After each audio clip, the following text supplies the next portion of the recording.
Hello and welcome to this video. It's a pleasure for me to see you here again, and what we are talking about today. So today we are talking about supply chain security, and we want to see what supply chain security is in general. We want to transform it a little bit to the view of a developer, so for the software development itself, and I want to explore a little bit open source tools that are available to protect your supply chain for development. And if this is interesting for you, then you're exactly right here. By the way, my name is Sven. I'm developer advocate at JFrog, living in Germany, and as you can see, I'm here out in the woods, and I really enjoy the last snow that's lying around. Soon it will melt, and spring is just knocking at the door, is coming soon. But, well, I will take you to two journeys today, here to the forest, and the other one is to the supply chain security. By the way, if you're the first time on my channel, big welcome from my side. It's a pleasure for me to see you here, and if you like this video, don't forget to give me a thumbs up and subscribe my channel. I really would appreciate to see you as my new subscriber. So enough of the words, let's start. So now talking about supply chain security, so the whole supply chain with all elements and processes that are involved, what is a basic step to start to harden this process or the whole supply chain? And this is traceability. So we need an improvement of traceability to see what component is used, what is a process at every stage, who's involved in these processes, where this handover. I need traceability in terms of at what stage is my product, at what place is a product right now, and who's working on it, how long it will take, if it is in the same speed, if it is faster, if it is slower, and so on and so on. So traceability of the supply chain means that I'm collecting all this information first in terms of who's doing what and where I'm grabbing all the parts I need for my project, and then I'm analyzing all the processes along the supply chain to identify where is a weak point. Because supply chain security means that you try to harden the whole supply chain. An attacker will analyze your supply chain in the same way and try to find the weakest point to start with an attack exactly there. And this happened at several different attacks we see. It could be hardware, software, it could be a process, whatever. So supply chain security means really understand the whole supply chain, analyze the whole supply chain, and know who's doing what and using what. And so improvement of traceability is not only the first step, we need it later for monitoring and calculating and all this stuff as well, but traceability improves the traceability to start with hardening the supply chain.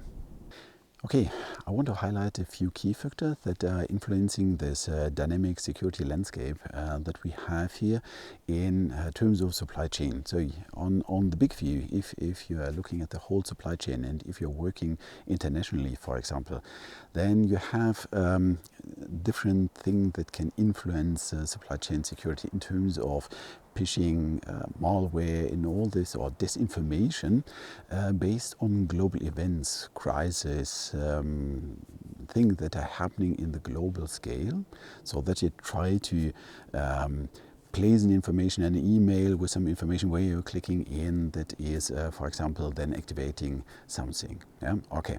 On the other side, if you are looking just at your team in a very, very tiny thing, then maybe this global events and this global stuff is not really interesting for you. So what happened somewhere in some other countries, you are not aware of this, sometimes not even aware of this. But if you know this team is or the team members are A, B, and C, and you are able to find information on Facebook, on Twitter, on whatever, so specialized information about your team members, you could do exactly the same. This phishing, malware, disinformation could be used to break exactly inside your team. So sending a mail with personalized things, so that you're clicking on something or getting some information that lets you do something, and so on.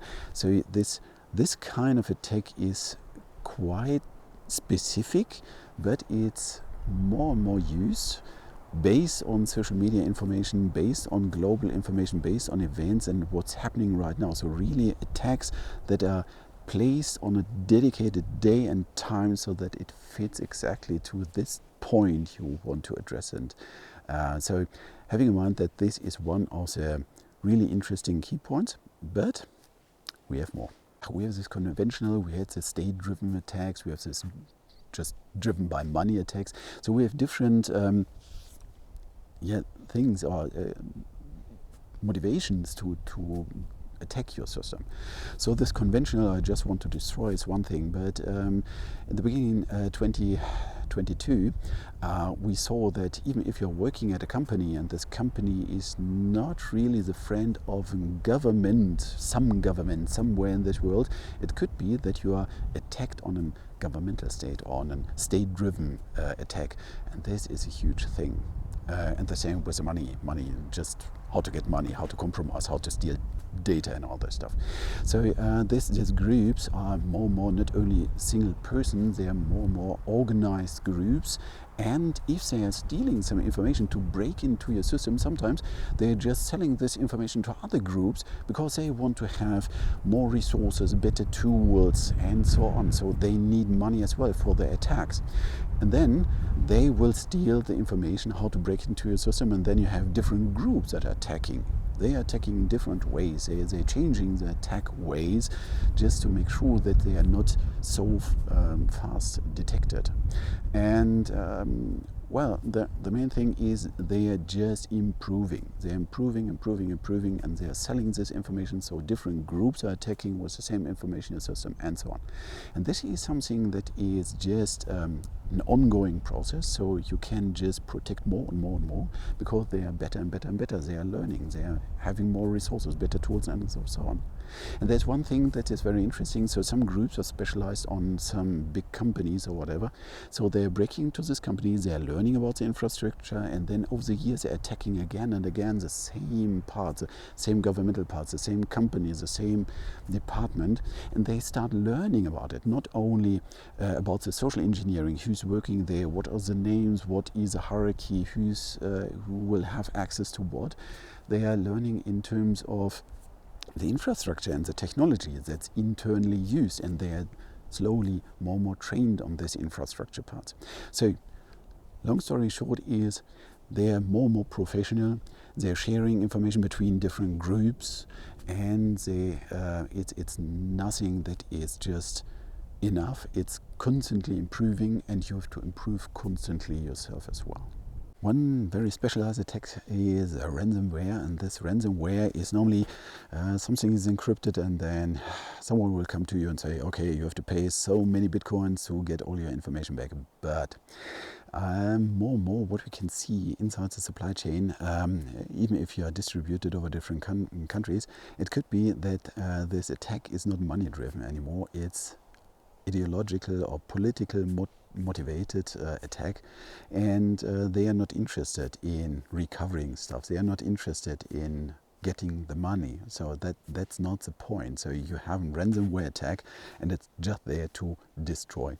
So what does it mean? So companies have to accept more and more that they have to protect themselves against this kind of attacks in a way that they can really build up from scratch, and they don't need this information that's encrypted. So that's the main point. So you really have to protect yourself against ideological and political motivated attacks, because they are just destroying, and then you have to sometimes even remove the hardware completely, because you have no idea where this piece of software is really in the BIOS somewhere.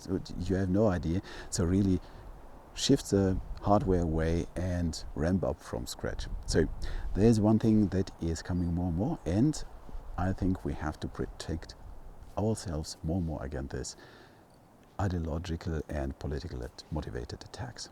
Another thing that's happening right now is that the attacks have shifted more and more to the weak parts, or more and more to the SMB companies. And so what does it mean? So in enterprise companies, so the huge companies, they're investing a lot of money and human resources and all this stuff to protect their own processes and their own environment. And so it's harder and harder to break into these huge companies.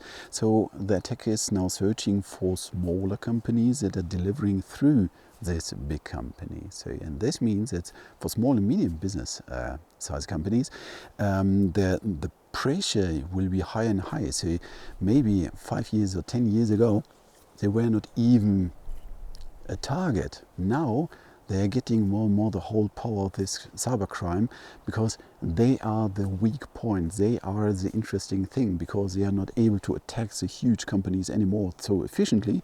So they are focusing on these smaller companies or this dedicated small teams or whatever. So it means the budget for cybersecurity must be increased even by small companies, because they are delivering stuff to these big companies and they are part of the supply chain.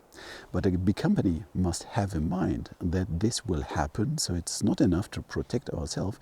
So the big companies should take care of all their supplies and help them to protect. So that is a self-protection, but based on security at the supply chain left and right. And this is something that's changing right now, and I think during the next few years it will be very dramatic for the really small companies as well.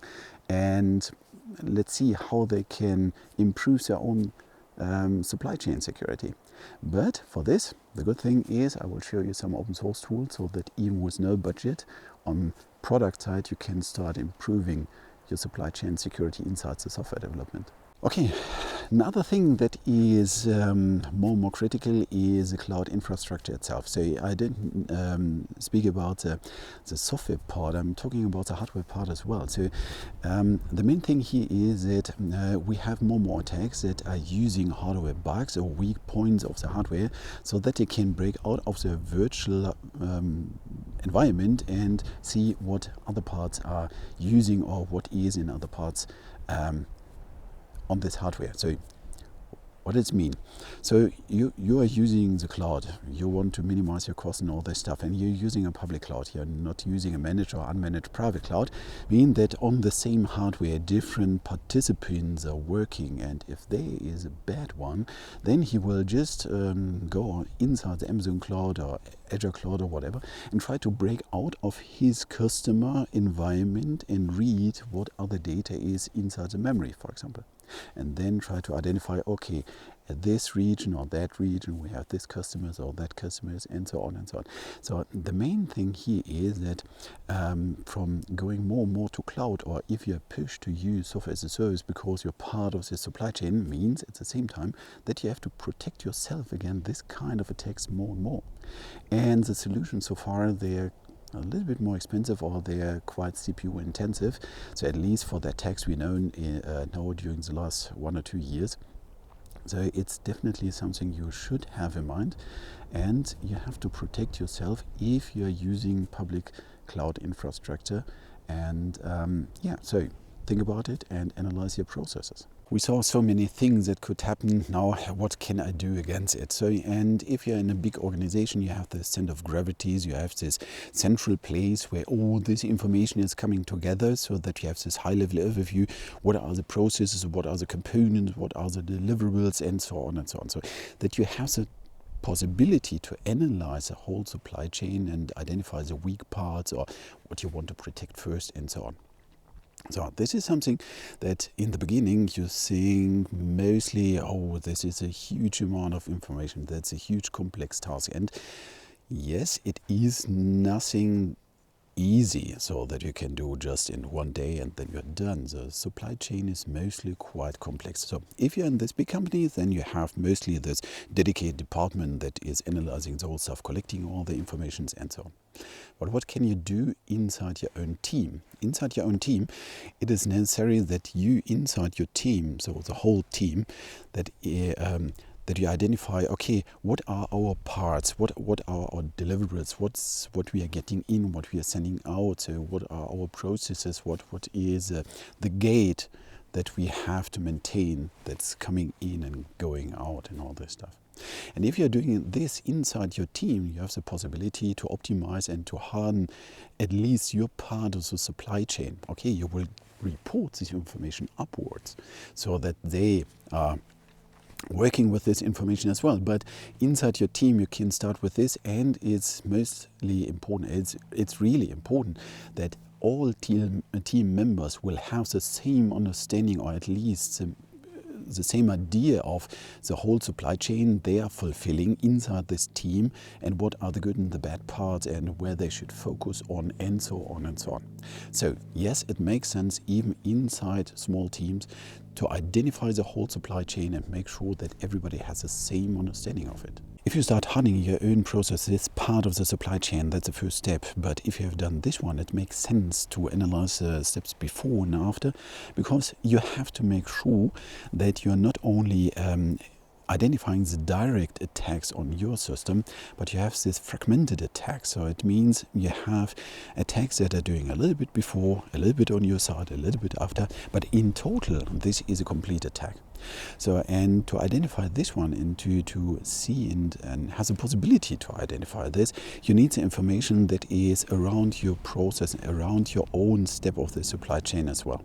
So for this, make sure after you harden your own part that you're looking a little bit left and a little bit right, and discuss with the team and have a good sync with this team so that you're understanding this part as well, and have the chance to identify these fragmented attack vectors so that you can harden now not only your part, but you can start hardening broader the whole supply chain.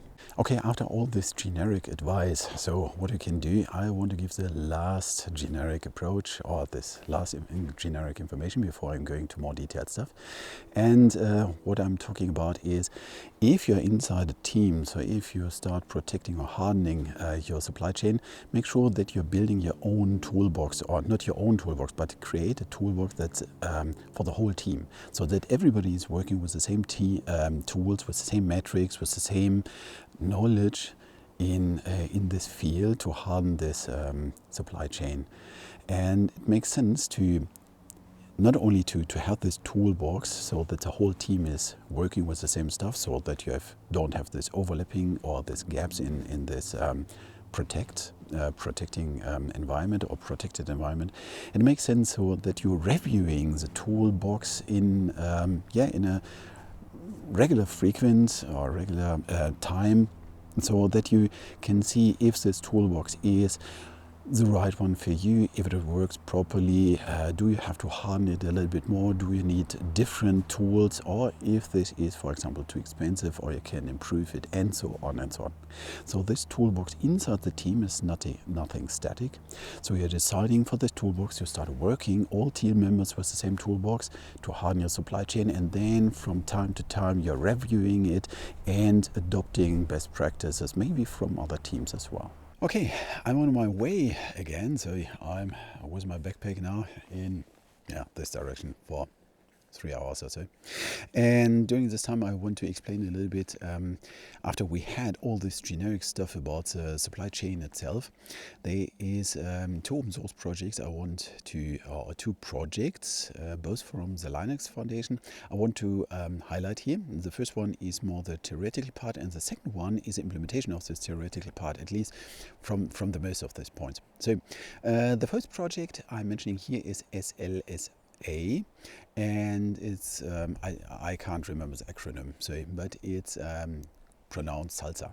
So, and this Slsa project is the definition inside the software process how to protect the supply chain security, or to increase the supply chain security for this software delivery process from code to binary. So I have some notes here, and hopefully I will remember that I will put this big pictogram from this project here, so that you can follow the steps a little bit more. But we will go now step by step to this dedicated point they are identifying, and then you can see more detailed information on this project homepage. But I will mention, okay, what is attack itself, and do we have any attacks already that is doing this, some prominent things, and maybe what you can do. Okay, so let's start. So from this project, it's we have different parts that they're looking at, and the first part is a source threads, and the second part is build threads. So the first one is everything that has to do with compromising the source code itself, and all the others with compromising binaries. So, and the first thing that is from the developer to the source code control or version control system for the source code, and here that is just pushing wrong code or malicious code or compromised code or whatever you want to say. So you push something.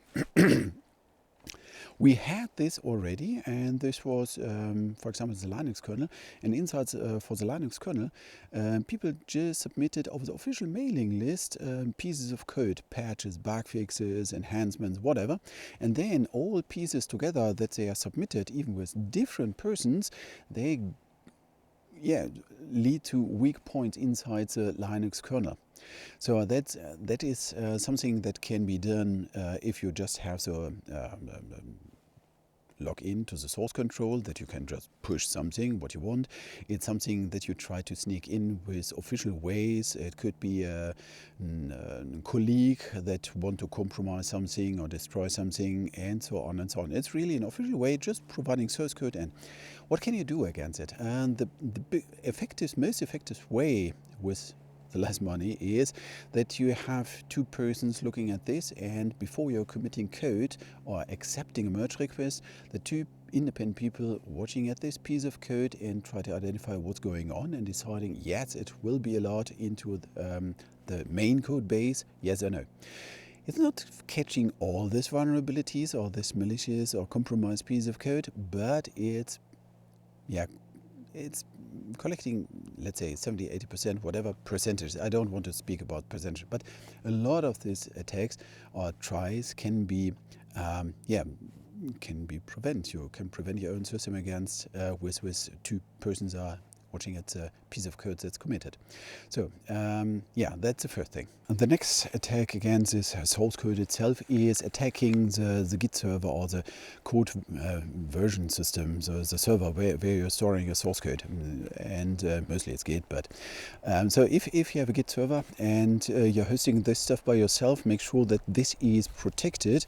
And for example, for the PHP community, they have the self-hosted source code version control system server.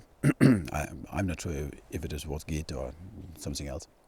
But what they had is they had their own server and the attackers were able to hack the server and inject malicious commits. So what can you do against it? Well, you can against this, you can just harden your server. So, and then mostly it's a time to be, to check yourself or ask yourself if you are able to protect this server really in a way that is necessary, and do you have the resources and the knowledge for this? And quite often the answer is let it host on GitHub or some professional services. They are way more in this topic of hardening the server mostly than yourself. And for sure, some people can do it better as GitHub, for example, no challenge, but you have to decide for yourself. Are you able to protect your server better than GitHub, for example, as yourself? And then you can choose what is your solution. But you have to harden your Git server so that nobody can sneak in and inject malicious commits. The next thing we want to see is the stage between I have this inside my Git server and I want to build it. So the first way of attack is a source thread based one. So it means the build platform is grabbing the original source code for sure, but the build platform is compromised in a way that after this original code pull, they just adding some other pieces of code. So this is a modification on code. This happened with a Webman project. So they grabbed all the source code and then the build platform was compromised. So that additional source code was grabbed and overwriting the original one. And then it was built and then you had a compromised binary. On the other side, you can do it on the binaries as well. Now we are on the build, compromised build or binary threads. That means that you're grabbing the original source code, it's fine, but then you're attacking the build infrastructure in a way that you're using compromised dependencies or you are modifying the binary itself. And this happened with the SolarWinds hack. So here they attacked again the build infrastructure, and then during the build process they manipulated the binaries itself. In both ways you will get a compromised binary as output of the build infrastructure. And the first one is source code based, and the second one is binary based. Both are bad because you have a compromised binary as a result of your build. And what can you do? So for the source code based attacks, you have to make sure that the build infrastructure is really using the source code itself, and you have to verify all files you're using for your build are explicitly this source that's provided from the source code. From the source server, and you have to harden your build platform, definitely. And the other one is, again, you have to check all binaries that are coming in if they have vulnerabilities or not. Maybe you can grab dependencies via X-ray, Artifactory and X-ray, scanning against known vulnerabilities, making sure that you're just adding clean binaries. And you have to protect your build infrastructure, again, because you can modify the binary itself. So, and yeah, that are the two phases from source code to binary, and one is source code based and one is binary based. So we had now attacks with the binary. So okay, I try to be in CI/CD system and pushing to the repository, or I try to modify inside the repository, or I try to modify a weak configured mirror of an official repository. And the last attack I want to highlight here is you are using typos. So you are forking the code of an very prominent or famous project, and you modify the source code or the binary or whatever you want to do, and you're just officially pushing it to the repository like it would be your own project, and you hope that other people during the dependency definition or whatever typing or mistyping the original name. And so, well, if you're not making sure that everything is written right because you have a typo, then it could be that you're just grabbing a malicious package in. So these are the main things that is addressed by the project Slsa. And the next thing is I want to show you a project that is addressing a lot of these different attack versions and try to prevent you if you're using this open source project. We saw now all the topics around the generic supply chain security. Then we talked about the project Slsa from the Linux Foundation that's addressing the topics inside the supply chain security for software projects. And now I want to talk about an open source project as well, part of the Linux Foundation, and it's called Persia. Persia is an implementation that's addressing a lot of these issues to secure an open source software supply chain. So what was the part? This project was founded by the company JFrog, and JFrog has a flagship project called Artifactory and X-Ray, so this DevOps platform. And inside this DevOps platform with Artifactory, we have the knowledge about dependency managers and binaries, how to store, how to verify, and all this stuff, how to scan against vulnerabilities, and so on. And we saw there is a need to increase the supply chain security for open source projects. And Persia is an open source project, and it's only usable for open source projects. Why? The open source, the Persia project. So the Persia project is a decentralized peer-to-peer network that is focusing on dependency management or package manager, a distributed decentralized package manager. So we are addressing the following topics with this. So it's first of all, you have a node, a Persia node, and it's connected with a peer-to-peer network.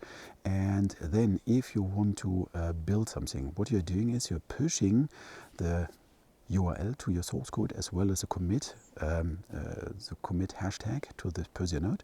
And then different nodes of the Persia network will grab this source code, start building this stuff in Docker environment, and then comparing the binaries. Only with this approach already we are addressing all these topics of grabbing source code from other parts, compromising build environments and all this stuff, because you never know what nodes of the Persia network are building exactly this binary, because there are several of them, and then they're sharing it. So they're building a network of trust based on the result, and they're comparing these binaries. Then this binary will deliver to the distribution layer inside the Persia network and will be available for all other participants that are addressing this binary. So you're going to a Persia node and saying, I want to have the Maven dependency with this version. Then it will deliver you this dependency as well. If it is a big one, like a Docker image, maybe from other nodes as well. It's a peer-to-peer network, so it's the utilization of the network infrastructure is way better. On the other side, we have this concept of trusted nodes so that we can address Maven Central and Docker Hub. They are already big authorities, and if you're addressing something that's not in the POSIA network, it will redirect it to Docker Hub, for example, because it's a trusted node, grabbing this Docker image, distributing it in the peer-to-peer POSIA network, and will deliver it to you. So first of all, you are getting rid of all these limitations, how often you can ask for a Docker image in a minute. And the other thing is that if this is a big Docker image, the peer-to-peer network will give you different parts from different nodes, so that's faster. And if the single authority, like the single Maven repository or the single Docker Hub repository is shutting down, the POSIA network is working as a backup and will constantly work together. So the nodes can disappear and can rejoin, and your own node can go offline so that it can work with this offline node with all stuff you have cached already. If you're connecting back, then it will sync with the rest of the POSIA network again. So this is just a very, very short overview, but we are addressing inside the Linux Foundation with this project the need for supply chain security for open source projects. And it's only for open source projects because we need access to the source code. So it's not usable for closed projects so far. That's a good thing. So it's an open source project for open source projects to increase the supply chain security for exactly this needs. So if you want to know more about the project POSIA, go to the website posia.io or just check my YouTube channel. There's a dedicated video about the project POSIA and a way more detailed description how it works, what are the nodes and all this stuff. And yeah, have a look. And it would be nice if you would just try it out or recommend it to someone who has some needs in this direction or is an open source project. So maybe you are the next committer at this project. It would be a pleasure to see you there. And well, that's it what I want to say today. So it was a pleasure to see you here, and whatever day or time you're watching this, I hope you have a good rest of the day. And if you like this video, don't forget to give me a thumbs up and subscribe my channel. I really would appreciate to see you as my new subscriber. That's it so far. I can say thank you for watching. Have a nice day, stay safe, and see you.